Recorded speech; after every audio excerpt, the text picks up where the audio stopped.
In section 2.2, we are analyzing conditional statements. We're going to be talking a lot today about writing and deciphering logical statements, especially conditional statements. So what is a conditional statement? It's an if-then statement. It is a logical statement, as I said. And an if-then statement has two parts, a hypothesis and a conclusion. So a logical statement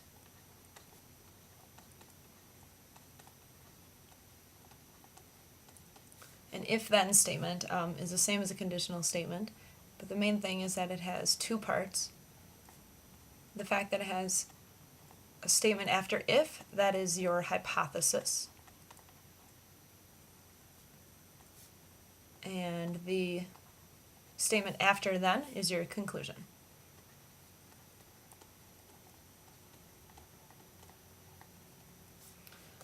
So here's an example of a conditional statement, of an if-then statement. You notice the words if and then, and generally you're going to see then after a comma. Notice I said it has two parts, hypothesis and conclusion. If it is raining, then there are clouds in the sky. Which generally you would think that is a true statement, that if it is raining, this would be your hypothesis. It's the section after if. Then there are clouds in the sky. So everything after then is your conclusion. So there's your first example of a conditional statement, an if-then statement with a hypothesis after the word if, conclusion after the word then. Hypothesis is kind of like, here's what we say or what we think is happening. Your conclusion is the result from that statement. And generally I would say this is a true statement. If it's raining, then there are clouds in the sky, yes. We're going to practice writing statements as if-then statements, as conditional statements. So rewrite these conditional statements in if-then form. If, comma, then. So the statement, tourists at the Alamo are in Texas. You have to write this in if-then form. So if something, then something. Well, tourists at the Alamo are in Texas. If you think of this, there could potentially be two ways to write this. It would either be if tourists are at the Alamo, then they are in Texas, or if you are in Texas, then you are at the Alamo. But the first way should be the right way to say that. If you are at the Alamo, then you are in Texas. You have to be in Texas if you're there because that is in Texas. Writing it the other way, if you're in Texas, then you're at the Alamo. Well, not necessarily. There's other ways other places to be in Texas. So I'm going to write it kind of the way it's written, just inserting if and then, basically. So if tourists, I'm going to have to say are at the Alamo. Make sure it is grammatically correct. Put a comma with your word then. Remember, this is my hypothesis. Tourists are at the Alamo. Then I would have to say they are in Texas. And remember, the portion after then is your conclusion. My conclusion is that they are in Texas. Okay. Second statement, 3 points are collinear if there is a line containing them. 3 points are collinear, remember that's together on a line, if there is a line containing them. Actually, there's a keyword in here that tells me how I need to write this. Remember the two words that have to be in a conditional statement, if and then? One of these words is in here and it kind of tells me the way to write this, but you notice the word if in the middle? 3 points are collinear if there's a line containing them. That actually means that this section right after the word if, this is my hypothesis. This is what comes first in the statement because it's after the word if. So I want to say if there's a line containing them, then 3 points are collinear. This was kind of written backwards. Watch out for that. Watch for that word if in the middle of the statement. So I'm going to start writing if there is a line containing them. And actually I'm going to pause. Them is not specific. If there's a line containing them, containing what? We actually have to look to the beginning, and we're talking about containing the 3 points, right? 3 points are collinear if there's a line containing them, containing those 3 points. So to make this more grammatically correct and more understandable, I'm going to say if there's a line containing 3 points, because that's what we're actually talking about with the word then, comma, remember the word then, I've got my hypothesis. there's a line containing 3 points, then I could say those points are collinear as my conclusion.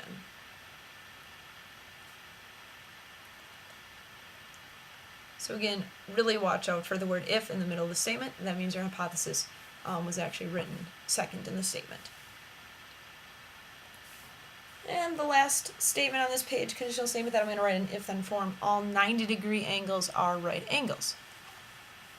So all 90-degree angles are right angles. It kind of is separated here. I guess I could say if, how would I word this? If an angle is 90 degrees, probably be the best way to say that, all 90-degree angles. If an angle is 90 degrees or measures 90 degrees, then it is a right angle. Right? 90-degree angles are right angles, so if an angle is 90 degrees, all 90-degree angles, angles 90 degrees, then it is a right angle. So again, kind of making sure it's grammatically correct, but still has the exact same meaning as the statement that you were given. Okay? Practicing writing conditional statements, if then, hypothesis, conclusion. Negation, an important term to understand. When you're told to do the negation of a statement, you're basically doing the exact opposite of the original statement. And you have to do 100% opposite, include every other option out there. Funny story to go along with this. With my siblings when they were younger, Brianna would commonly try to, teach Mitchell and Chelsea things when they were younger and pretend to be a teacher. Well, Brianna was teaching Chelsea about opposites, and she taught her ones that made sense, like off and on, yes and no, black and white. So she taught her real opposites, and then Chelsea, I believe the one she said, well, what's the opposite of playhouse? And Bree said, not playhouse. Because there is no, there's not a one specific object or one specific word that is the opposite of playhouse. So she said, not playhouse. And what's the opposite of grass? Not grass. And it seems silly at first, but honestly, sometimes that's the negation you have to give, is literally insert the word not in front of it, because it'll include everything else in the world that is not that one specific thing. And the reason I bring that up is because if I said, what's the opposite of a right angle? You can't say an obtuse angle, because that doesn't include everything that's not a right angle. So what's the opposite of a right angle? An acute angle? No. The opposite of a right angle is not a right angle, because that includes everything else. So the little story about playhouse, not playhouse, actually makes sense when we're talking about negation, because you need the exact opposite and include everything else that is not the thing you're saying. So after that cute little story here, let's do the negation of these examples. What is the negation, or the opposite of the car is blue? And this is kind of like the same thing I was talking about. You can't just say the car is red. Well, that's not the opposite of blue. So the opposite of the car is blue. The car is not blue. Playhouse, not playhouse. Blue, not blue. Because that includes everything that is not, or everything that's not blue. There's no one exact opposite, so you just use the word not. This one, you notice we actually kind of have the word not in it already. The class is not difficult. What's the negation? What's the opposite? Take out the word not in this case, and the class just is difficult. Started with it's not difficult, and so the class is difficult is the negation. So with negation, think of kind of the word negative, or negate in general. So you're doing the positive or negative not, or doing positive, taking out the not. And the reason we needed that is because when we work with conditionals and we talk about related conditional statements, I'm starting with this basic conditional statement. If the measure, remember that little m in front of the angle means measure, if the measure of angle A equals 100 degrees, then angle A is obtuse. And I guess first of all I would ask you, is this true or not? If the measure of angle A equals 100 degrees, then angle A is obtuse. Yeah, that's true. 100-degree angle is obtuse. True statement. It is if-then, hypothesis, conclusion. And I'm going to write H above measure of angle A is 100 degrees. That's my hypothesis. I'm going to write C above angle A is obtuse for conclusion. Now, when we talk about related conditionals, there's ways to change this conditional statement. that have specific names. We're going to do the inverse, converse, and contrapositive. Now what we do to write the inverse is we negate both the hypothesis and the conclusion. With the inverse, we negate. We just talked about negation is doing the opposite of the original, but we're negating both the hypothesis and the conclusion. So to negate this, I still write the word if. I have to negate the hypothesis. It said measure of angle A equals 100 degrees. What is the opposite of, or the negation of, measure of angle A equals 100 degrees? Well, the exact opposite would be measure of angle A does not equal 100 degrees. And you know the sign for does not equal? Just equal the slash. So if the measure of angle A does not equal 100 degrees, I just negated the hypothesis.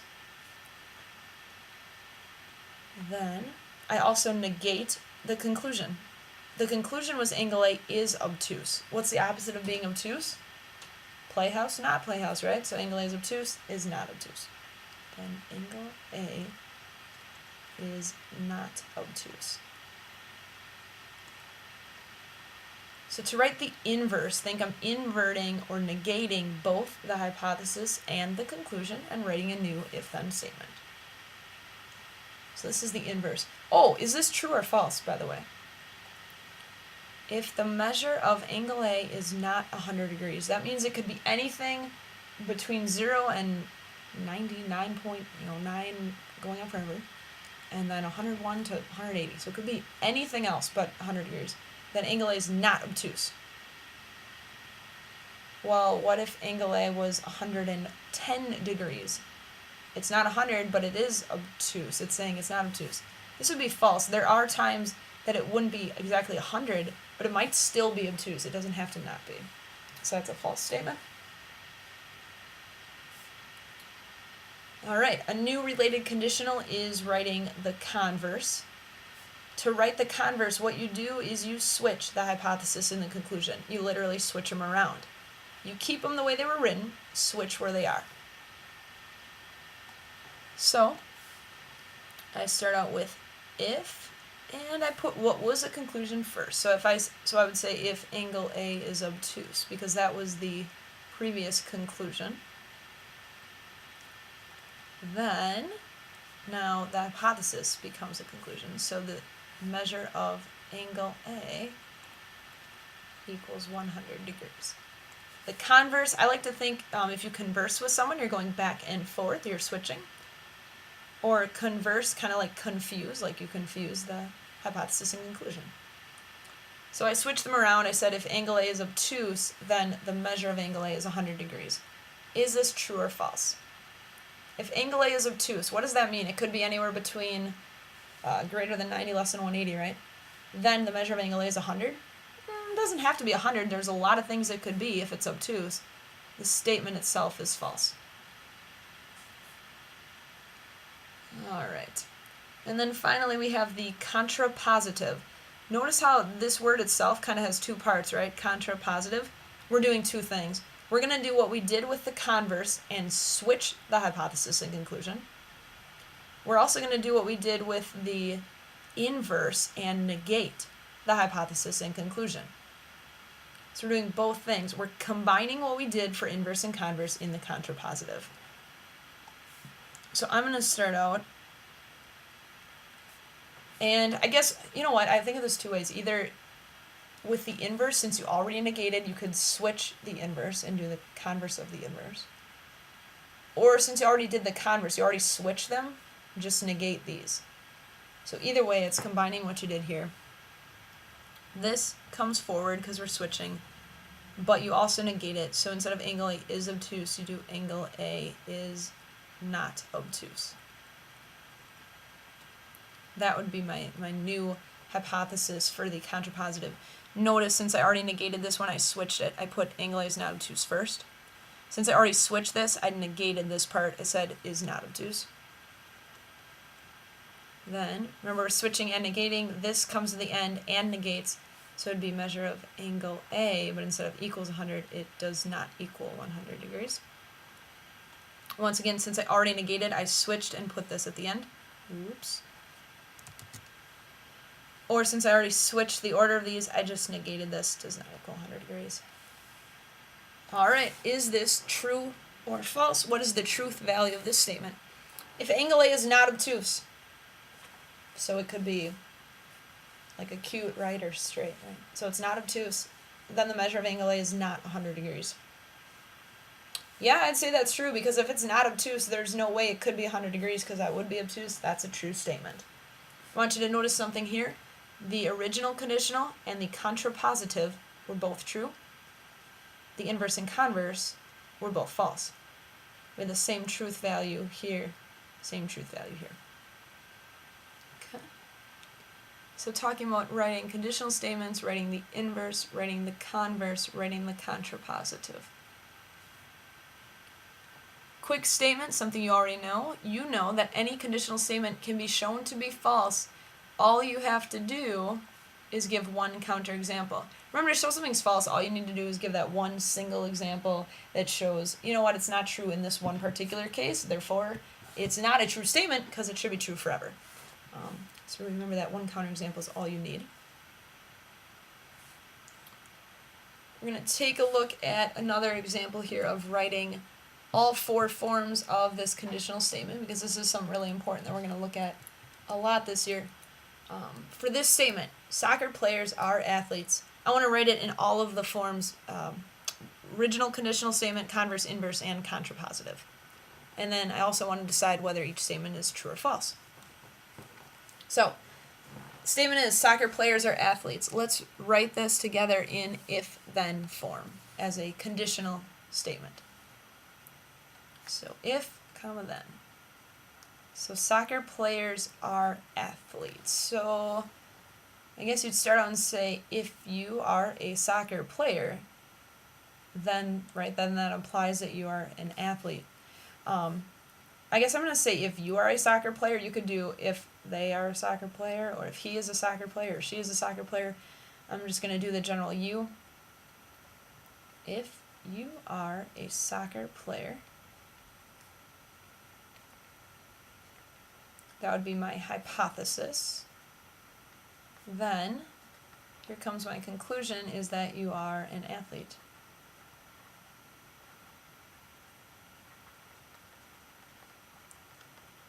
And for tomorrow, I want you to do the converse, the inverse, and the contrapositive. I think I wrote this in the other order. Remember that converse is when you switch hypothesis and conclusion around.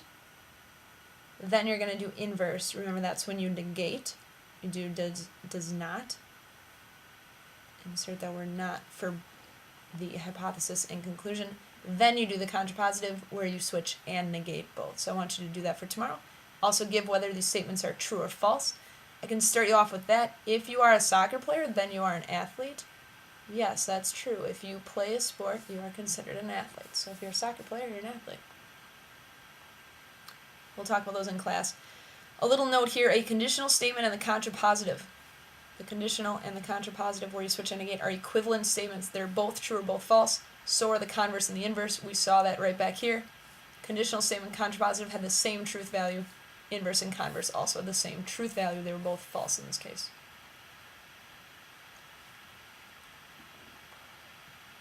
All right. Talking about perpendicular lines a little bit today. First of all, I want to give a definition of perpendicular lines, but I'm going to write it as an if-then statement. Now you should know that perpendicular lines are lines that form a right angle. I just have to write it as a conditional. So if I really have to have two lines that cross, what is the formal term for lines crossing or lines meeting? Is intersect. So if two lines intersect to form, what kind of angle would make them perpendicular? Is a right angle. Two lines intersect to form a right angle. Remember, this is an if-then statement. I have my hypothesis. Now I'm going to do my conclusion. Then the lines are perpendicular.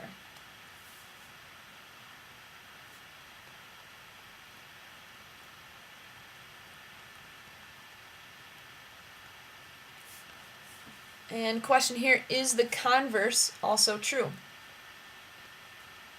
Remember, the converse is when you switch around the hypothesis and conclusion. Is that also true? So I'm going to do if, here was then, so if lines are perpendicular, then those lines intersect to form a right angle. Yes, it works that way as well. So the converse is also true. Now remember that converse and inverse have the same truth value, so if converse is true, then inverse is true. Remember that the original if-then and my contrapositive have the same truth value, so if this was true, then so is a contrapositive. Now everything is true, and this is called a biconditional statement.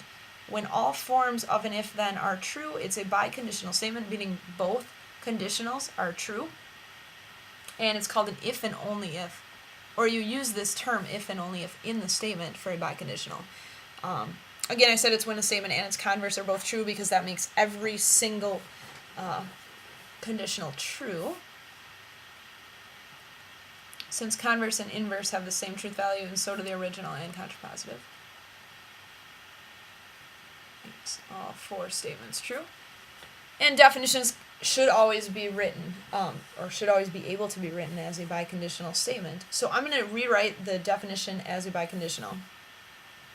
And a little hint about how you do this. You're going to insert this if and only if. That's what makes it a biconditional. It means it works both ways. So if and only if means you can switch around if and then, and it wouldn't affect the statement. And you insert it in between hypothesis and conclusion. So you take out the words if and then, you insert if and only if in between the hypothesis and conclusion, and then you'll have a biconditional statement. Oh, by the way, it's kind of cool. Instead of if and only if, you can actually write an abbreviation IFF. And that means if and only if. You can use that if you want. So here we go. Take out the words if and then. Those are gone. And just insert if and only if in between. So I'm going to say two lines. I'm going to ignore the word if. Write my hypothesis, which was two lines intersect to form a right angle.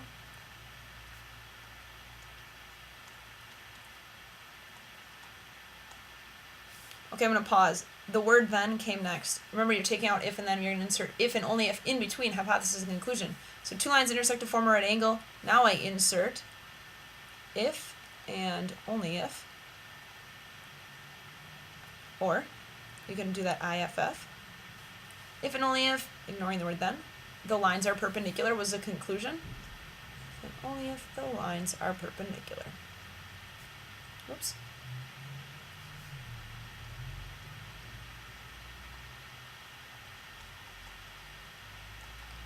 So biconditional can be written both ways, switching the if and then around. So basically all the statements are true for an if and only if. Okay. So practicing writing that, insert it in between the hypothesis and conclusion. And then we got a quick example here. I want to rewrite the definition of a right angle as a biconditional statement. Okay, I got to think about what a right angle is. A right angle measures, what, 90 degrees? I want to do a biconditional, so I have to insert that if and only if statement in between the hypothesis and conclusion. Where was our right angle definition at the beginning? If an angle is 90 degrees, then it is a right angle. If an angle is 90 degrees, I take out if and then, I insert if and only if in between the hypothesis and conclusion. So I started with if an angle is 90 degrees. So I'm going to ignore the word if and just say an angle is 90 degrees. Now I write if and only if, or IFF. If and only if. Remember, it was an angle is 90 degrees, if it is a right angle, if and only if it is a right angle. And I gave the definition of a right angle because that it measures 90 degrees as an if and only if biconditional statement. There we go. An example off this picture, decide whether each statement is true from the diagram at the right and explain. Oh my goodness, I forgot to do something back here.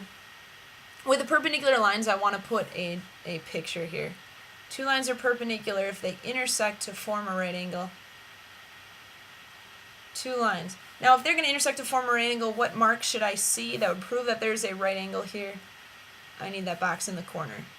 And you know that, of course, that one right angle means all of these are right angles, because linear pairs, angles next to each other, would have to add up to 180, making this 90, making this 90. You know that vertical angles are congruent, which makes this 90 as well. And last thing that I forgot to mention here is the symbol for perpendicular. Remember how you can do this, you can name a line with one lowercase cursive letter, so maybe this is line M, and this will be line K. And if I want to say that those lines are perpendicular, the symbol for perpendicular is an upside down T. It's like two lines that are perpendicular themselves, and I would say K is perpendicular to M. So sorry about that, I forgot that symbol for perpendicular, very important, you're going to see this all year. Back to that example then, I have to decide whether this statement is true. Is line AC, this is that perpendicular to line BD. Line AC is here, line BD is here. Are they perpendicular? Remember, to be perpendicular lines, they have to intersect at a right angle. I do see a right angle mark between the two lines, so yes, this is true.